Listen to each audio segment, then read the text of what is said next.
My heart was breaking as I stood by the firefighters and watched them spray water in what used to be my bedroom.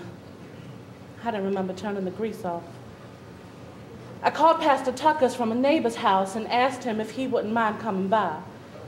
Him and his wife Ruby came to pick me up and asked me if I had anywhere else to go. No. I didn't think you did. Ruby and I are going to take you on home with us and give you whatever it is you need to start all over again. Mount Cannon Baptist Church was my home away from home. I had joined one Sunday after Pastor Tucker had preached about all of God's children being sinners, and that it was his son, Jesus, who would save us from eternal damnation. I was 13 years old, and I knew I didn't want to go to hell. I had this burning in my soul that told me everything was going to be all right. But then, I met Sonia. Dressed in her white usher uniform, she looked like an angel and smelled like fresh honeysuckle. One Sunday after service, I went over to go say hello. Come on outside, she said. There's something I want to tell you. I'm a stripper. I work at the club down on Watterson. A stripper? You want to come down to the club for your birthday? Oh, Jesus. I got me a table down at the front of the stage, and when she entered, all she had was a little string that went up her butt and a small piece of fabric covering her private area. Oh, next thing I know, she was standing directly in front of me and had taken my hands and placed them on her breast, and happy birthday. She began to make motions with my hands that my mind had only imagined, and then she took my hand and she placed it on her crotch, and Lord have mercy. Whew. They made me a deaconess. They voted on their first deaconess, me. Sonia moved to Vegas to become an exotic dancer. My first night at Pastor Tucker's was busy. Pastor Tucker, now in his late 50s, was married to Miss Ruby, as we all called her. She was almost 20 years younger than he was and was a firecracker, never a hair out of place.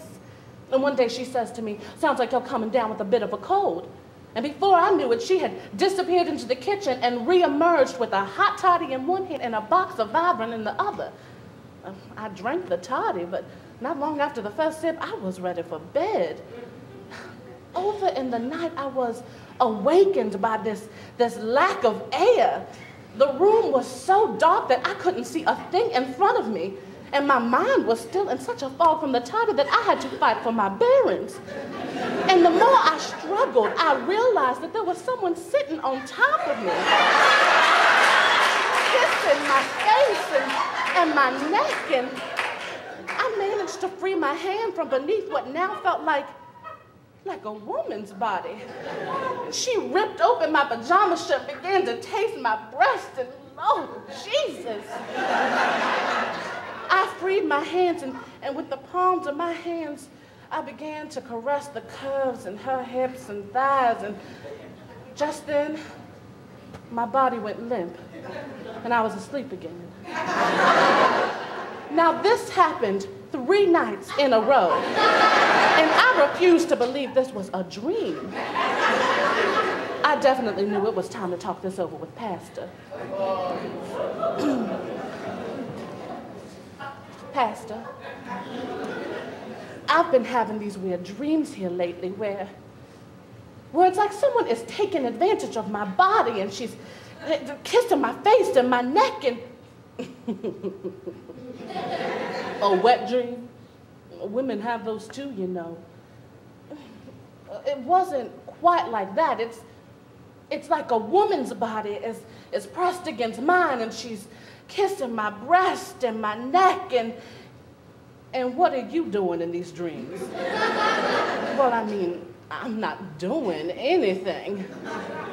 I'm just lying there, and she's ripped open my pajama shirt, and she's licking my breast.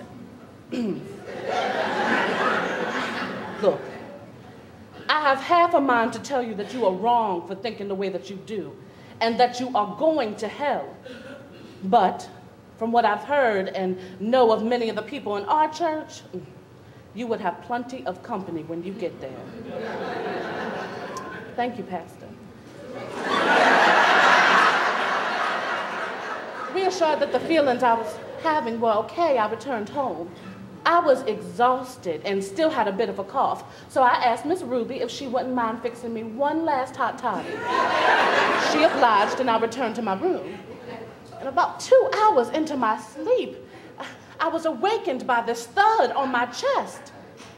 It was that same warm body scented with honeysuckle, and with those curves in the hips and thighs, and oh, I began to feel my own temperatures rise. And instead of resisting in any form or fashion, I quickly returned the favor and maneuvered my body on top of hers. I rolled her over and began giving her what she had been giving me. I pressed my lips to hers, and I pressed my lips to her breast. I slid my hand in between the back of her neck and the bed as the back of her head buried against the pillows. I slid open her legs and laid one kiss right after the other along the rest of her body. Oh, I had never tasted anything so tantalizing, my Jesus! When she climaxed, oh, she was quiet. And I tumbled from her body and rolled to my side. Now that was no dream. The next morning, I went into the kitchen to find Miss Ruby mixing a fresh batter of blueberry muffins. And before I could open my mouth to speak, Pastor Tucker came in and grabbed her from behind. Ruby, well, what's wrong with the back of your head, girl? You ain't got a curl in sight. The cost to an outing to the strip club on Sundays, $25. The cost of a box of Vivin, $5. The cost of knowing I worked Miss Ruby over so tough that she didn't have a curl in sight, priceless.